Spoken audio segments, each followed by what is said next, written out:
दोस्तों home theatre में base की साउंड नहीं आ रही है।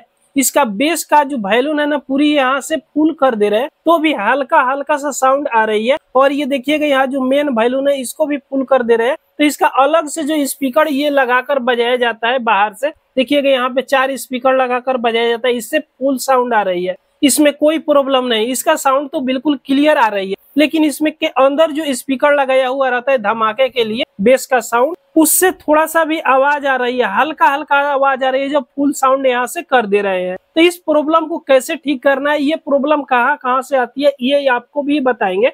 तो ये प्रॉब्लम वॉल्यूम से भी आती है। अगर ये वाला वॉल्यूम जो बेस प्लस यहाँ पे लिखा हुआ है माइनस लिखा हुआ है, ये भी अगर वॉल्यूम खराब हो जाए ना तो इससे भी फॉल्ट आ जाती है। या इसमें सब वूफर जो स्पीकर लगाया हुआ रहता है उससे भी प्रॉब्लम आ जाती है। या इसका आईसी खराब हो जाती है, अंदर से एक 20-30 आईसी लगाई हुई रहती है, वो खराब हो जाती है तब भी ये प्रॉब्लम आती है। तो तीनों जगह से किसी न किसी जगह से प्रॉब्लम चलाती है। तो ज्यादातर कहाँ से प्रॉब्लम आती है ये हम आपको बताने वाले हैं। तो चलिए पहले यहाँ पे चेक करके देखते हैं। तो अभी देख सकते हो इसमें हमने लाइन दे दिया है। एक मेमोरी कार्ड में हमने यूट्यूब लाइब्रेरी से कुछ म्यूजिक डाउनलोड किए हैं, तो इसको इसमें हम लगाएंगे। तो जैसे लगाएंगे यहाँ पे देखिएगा मेमोरी कार्ड में आ गए। अब यहाँ पे देखिएगा साउंड तो आ रही है सब वूफर का, हल्का हल्का साउंड आ रही है। हम माइक थोड़ा नजदीक में ले जाकर आपको दिखा दे। तो यहाँ पे देख सकते हो हमने माइक लगा दी है। बेस की जगह जहाँ से आउटपुट होता है वहां पर भी हम यहाँ पे लगाया तो हल्का हल्का सा साउंड आ रही है। और यहाँ से आप देखिएगा इसका जो साउंड है ना, यहाँ पे देखिएगा ये माइनस हो गया और ये प्लस हो गया, इसको फुल कर दिए हुए है। और ये वाला साउंड को भी यहाँ पे देख सकते हो फुल कर दिए तो भी हल्का हल्का साउंड आ रही है। और इसके पीछे की साइड जब हम स्पीकर यहाँ पे लगाएंगे, ये देखिएगा आउटपुट वाला ये स्पीकर है, ऐसा 4 स्पीकर इससे बजती है। तो इसमें लगाएंगे तो फुल साउंड यहाँ पे बजेगा।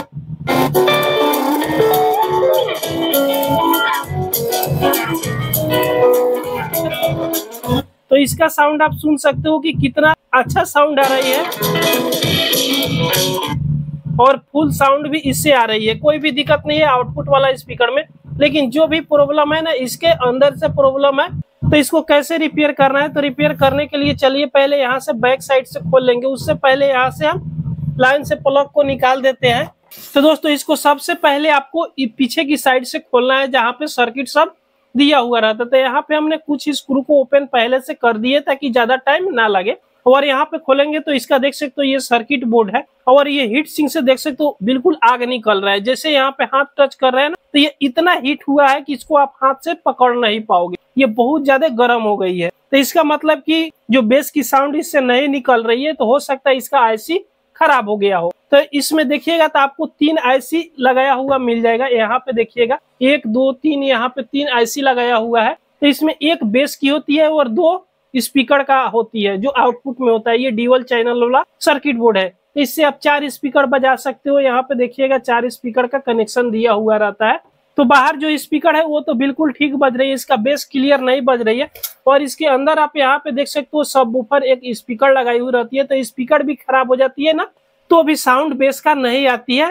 तो सबसे पहले तो यहाँ पे हम आईसी चेंज करके देखेंगे, ताकि यहाँ पे देखिएगा हीट सिंक इतना ज्यादा अभी भी गर्म है कि इसको हाथ से नहीं पकड़ सकते हैं। तो इसमें बेस का आईसी कौन सा है कैसे पहचानेंगे, तो यहाँ पे देखिएगा सबसे पहले 2 स्पीकर का जो वायर आया हुआ है उसको आप पहचान लीजिएगा। आपको क्लियर दिख रहा होगा, चलिए थोड़ा सा जूम करके हम यहाँ पे दिखा दे। अब इसी के साथ में इसका आईसी को पहचानना है कि तीनों आईसी में कौन सा आईसी बेस का है। तो इस तरह यहाँ से आप इसे ट्रैक कर सकते हो। तो दोस्तों यहाँ पे देख सकते हो जो ऊपर का कनेक्शन किया हुआ 2 वायर का, उसके जब पलटिएगा इस तरह सर्किट बोर्ड को, तो यहाँ पे देखिएगा ध्यान, ये 2 पॉइंट है सब ऊपर का।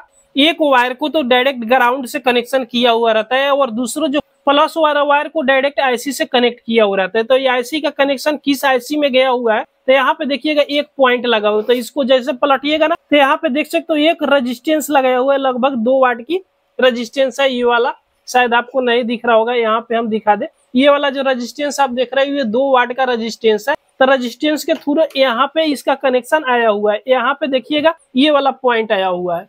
तो ये वाला पॉइंट इसके प्रिंट देखते हुए यहाँ पे जाइएगा तो इस आईसी के कनेक्शन में आया हुआ है। ये वाला आईसी है, तो इसी आईसी को चेंज करना है। तो चलिए इस आईसी को पहले हम यहाँ से जल्दी में निकाल लेते हैं।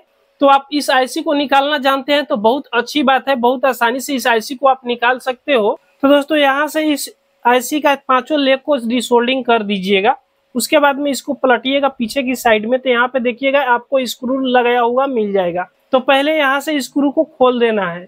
जब यहाँ से स्क्रू को आप खोल दीजिएगा, उसके बाद में इस आईसी को इस तरह ऊपर की तरफ निकालिएगा ना, तो ये आईसी निकल जाएगा। इसमें देखिएगा तो आपको 5 लेग देखने को मिलेगा। इस आईसी का नंबर है 2030। अगर इससे हेवी वाला आपके पास होम थिएटर है तो हो सकता है उसमें 2050 लगा हुआ है, लेकिन 2 ही नंबर का आईसी इस प्रकार की जितने भी होम थिएटर है लगा हुआ रहता है। तो इस आईसी को हटा देना है और एक नया आईसी आपको लेना है। तो यहाँ पे चलिएगा, देखिएगा ये वाला आईसी यहाँ पे हमने नया वाला लिया है। इसका नंबर हम आपको यहाँ पे दिखाना चाहेंगे। तो यहाँ पे आप देख सकते हो इसका नंबर D2030A लिखा हुआ है। तो इस प्रकार का आईसी ले लीजिएगा। उसके बाद में सेम तरीका से इसमें लगा देना है। इसमें आईसी लगा दीजिएगा। उसके बाद में फिर से यहाँ पे स्क्रू लगाकर टाइट कर दीजिएगा। तो यहाँ से स्क्रू जब टाइट कर दीजिएगा, उसके बाद में इसको पलटकर फिर से इसको आप यहाँ पे सोल्डिंग कर लीजिएगा। तो चलिए इसको फटाफट हम यहाँ पे सोल्डिंग कर लेते हैं। तो इस पे सोल्डिंग करने से पहले आप हल्का सा पेस्ट को लगा दीजिएगा, तभी बढ़िया से सोल्डिंग होगा। तो यहाँ से जब सोल्डिंग कर लीजिएगा तो इसको अच्छा से एक बार क्लीन भी कर लीजिएगा और देख लीजिएगा कि एक दूसरे में कोई भी यहाँ पे प्रिंट नहीं सटा हुआ ना चाहिए। सोल्डिंग यहाँ पे एक दूसरे में ना सटना चाहिए, इतना चेक कर लीजिएगा। उसके बाद में ये ओके हो जाएगा। तो चलिए एक बार हम इसको प्ले करके देखते हैं कि कोई फॉल्ट है कि अभी ठीक हुआ कि नहीं हुआ। तो यहाँ डायरेक्ट लाइन की बोर्ड में अब लगाते हैं। लगाने के बाद में इसमें देखिएगा लाइन तो चल आया।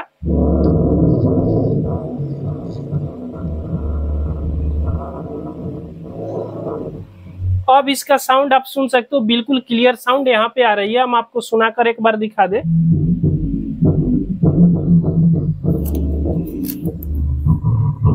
अब यहाँ पर आप सुन सकते हो कितना क्लीन साउंड आ रही है, बिल्कुल क्लियर साउंड आने लगी। उसके बाद में ये जिस तरह कसा हुआ था सेम तरीका से इसको कस लेना है। तो इसमें स्क्रू लगाकर हमने कस दिया। अब छोटे वाला स्पीकर को इसमें चलिए एक बार हम लगा देते हैं। उसके बाद फिर से साउंड इसका सुनकर देखते हैं कि इसका साउंड कैसा आ रही है। तो यहाँ पे हम इसमें लाइन दे दिए, देख सकते हो।